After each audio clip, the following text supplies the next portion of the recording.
आडगाव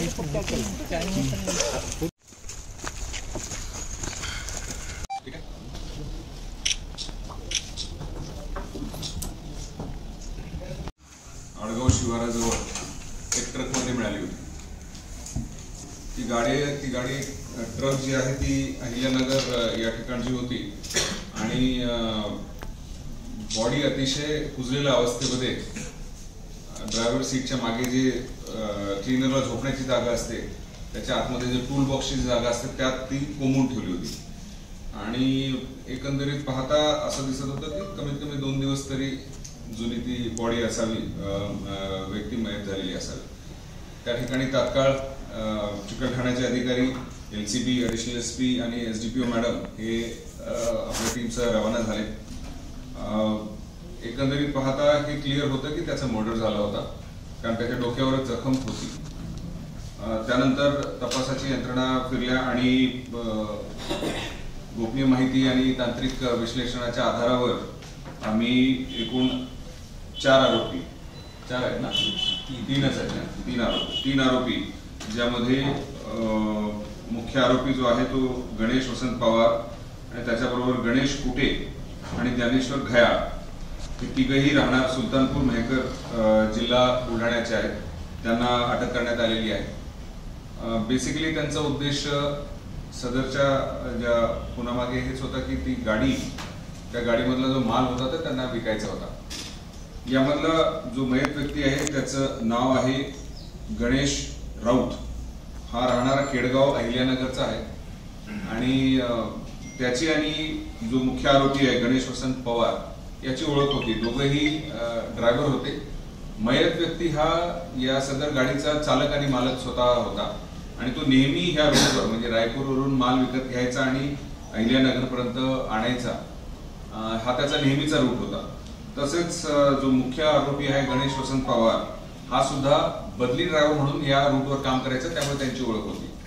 आणि ही घटना साधारण 19 तारखेला सुरू झाली असं म्हणायला हरकत नाही, कारण 19 तारखेला जो मयत व्यक्ती आहे तो रायपूरवरून हा माल विकत घेऊन निघाला आणि त्याच्या म्हणजे हा व्यक्ती, त्याचा जो मुख्य आरोपी आहे तो त्याच्याबरोबर आला की मी सुद्धा तुझ्याबरोबर येतो आणि आतापर्यंतच्या तपासामध्ये 20 तारखेला कारंजा ते मेहकरच्या दरम्यान केलवड शिवार आहे त्या ठिकाणी त्याचा मर्डर केला।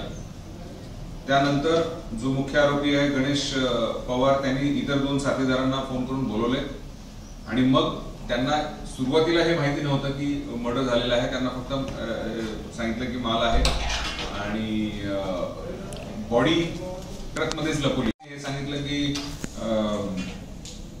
आपण नव्या गिरायकांना हे करायचं आहे तर आपण दारू पिलेला आहे, वास येईल, त्याच्यामुळे मग आपल्या जवळ कोणी धंदा करणार नाही म्हणून परफ्यूम आणायला लावलं त्यांना येता येता आणि परफ्यूम वगैरे मारून ठेवला जेणेकरून वास किंवा दुर्गंध येणार नाही। परंतु मग नंतर 20 तारखे ते 22 तारखेच्या दरम्यान त्यांनी 1-2 ठिकाणी माल विकायचा प्रयत्न केला आणि त्यानंतर त्याचा दुर्गंध जेव्हा यायला लागला तेव्हा त्यांनी ती गाडी सोडली झाडता पाटीच्या आसपास आणि ते निघून गेले। तिथून ऑटो रिक्षा पकडून ते निघून गेले।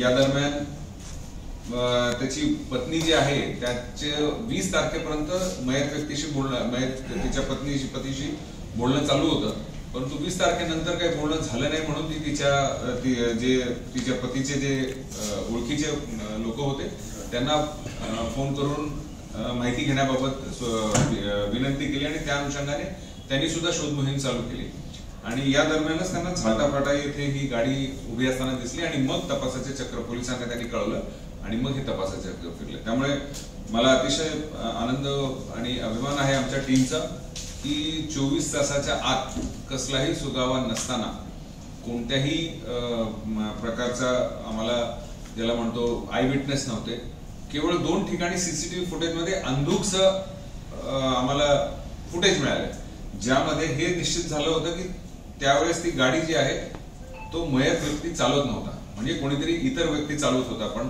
त्याचा चेहरा दिसत नव्हता, काही दिसत नव्हता। पण अतिशय शिताफीने आमच्या टीमनी, विशेष कौतुक टेक्निकल टीमचा, LCBच्या टीमचा, ॲडिशनल SP मॅडम आणि SDPO मॅडम आणि ॲडिशनल SP साहेबांचा की त्यांनी अतिशय शिताफीने हा गुन्हा उकलकीस आणण्यास त्यांना यशस्वी झालेले आहे। हा कुठून सोबत गेला होता सर? हा आतापर्यंतच्या तपासामध्ये रायपूर वरूनच त्याच्याबरोबर त्याच्या आसपासच तिथून बसला. त्याच्या ओळखीचा नेहमीचा त्यांचा रूट असल्यामुळे तो म्हणाला की मला सुद्धा परत यायचं आहे या साईडला, औरंगाबाद साईडला किंवा नगर साईडला, तेव्हा मला लिफ्ट दे म्हणून लिफ्ट देण्याच्या ह्याच्यावरून त्यांनी हे केलं. आणि म्हणजे कारंजा ते मेहकरच्या दरम्यान त्याला आतमध्येच असलेला जो टॉमी आहे त्या टॉमीने त्याच्या डोक्यावर त्याचा वार केला आणि त्याला मर्डर केला. त्यांनीच मग एकटा त्यावेळेस असताना रात्रीच्या दरम्यान ती बॉडी जी आहे ते मागे त्या टूल बॉक्स किंवा त्या बॉक्समध्ये डंप केली आणि तो गाडी चालवायला लागला. आणि मग नंतर त्याच्या 2 साथीदारांना त्यांनी बोलवलं. याचं काही क्रिमिनल रेकॉर्ड आहे का सर? ते आता त्यांचा तपास चालू आहे. त्याच्यातही त्यांचं क्रिमिनल रेकॉर्ड निघेल अशी आशा आहे. कुठे विक्री करण्याचा प्रयत्न केला यांनी माल? ह्यांनी आधी सुरुवातीला लोणारच्या हद्दीमध्ये एका ठिकाणी थोडासा माल विकला. अच्छा. हा तिथं 30 टन माल, 3 क्विंटल माल विकला एका व्यक्तीला. आणि मग पुढे आल्यानंतर पुन्हा त्यांनी प्रयत्न केला, परंतु रात्रीच्या दरम्यान पोलीस पेट्रोलिंग आणि ह्या सगळ्या गोष्टी असल्यामुळे त्यांना ते काही जमलं नाही. आणि जसं जसं वेळ निघत गेला तसं दुर्गंधी यायला लागली. मग त्यांनी शेवटी त्याच्या मित्रांना सुद्धा त्यांना कळून गेले की बॉडी इथं आहे, त्यामुळे तेही घाबरले असावे. आणि मग त्यांनी ती गाडी तिथं ड्रॉप करून ते निघून गेले. आरोपीला कुठून अटक केलेली आहे आणि सोबतचे लोक? आरोपी यांना बुलढाणामधून आम्ही अटक केलेली आहे.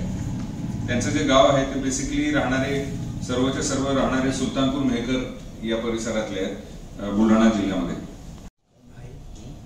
पीएम रिपोर्ट मध्ये आता ते आम्हाला अजून रिपोर्ट अहवाल जो आहे एक तर क्लिअर कट दिसतोय, पण त्याच्या हेडिज्युरीचं क्लिअर कट हे आहे, एव्हिडन्स आहे. आता किती वार आहेत काय आहे ते पीएम रिपोर्ट मध्ये येईल. परंतु मला असं वाटतं की 24 तासाच्या आत आपल्याला तरी काल पहाटे 11 वाजता आहे ना, आणि आपल्याला आरोपी ताब्यात किती वाजता आले? आरोपी 2:30 वाजता. म्हणजे आयडेंटिफाय झाले होते पहाटे आम्हाला. प्रश्न आणि चॅलेंज तोच होता की त्यांना अटक करणे, त्यांना कळायच्या आधी, ते महत्वाचं होतं. आणि ते सगळे तिघही वेगवेगळ्या ठिकाणी होते. तिघांना पहिल्यांदा एक आरोपी आला, मग दुसरा, मग तिसरा, असं तिघांनाही 24 तासाच्या आत आम्ही अटक केली. फक्त माल चोरी करण्याचाच उद्देश? येस. या मागे आणखीन दुसरं काय? अजून तरी काही नाही आहे त्याच्यातनं सगळ्यांचा. कुठला माल होता? स्टीलचे पाईप्स होते. ते बेसिकली रॉ फिनिश फूड नव्हते, ते अँगल्स आणि हे वेगवेगळे जे असतात रायपूर मधून आणले. लोणारमध्ये जो विकलेला माल आहे तो कितीचा होता काय असं? तो आता आम्ही हे करू, तिथे गेल्यानंतर एक्झॅक्ट क्वांटिटी किती आहे. आता ते 3 क्विंटल आहे, त्याची प्राइस आणि हे ते सगळं होऊन जाईल. ज्यांनी माल घेतला त्याला अटक केली का? ते आता त्यांना घेऊन आम्ही अटक होणार नाही, तो तपासामध्ये त्यांचा रोल निष्पन्न झाला तर त्यांच्यावर कारवाई होईल. की आता आपल्याकडे त्याच्यामध्ये त्यांचा रोल कितपत आहे, त्यांना काय सांगण्यात आलं होतं, हे सगळं तपासामध्ये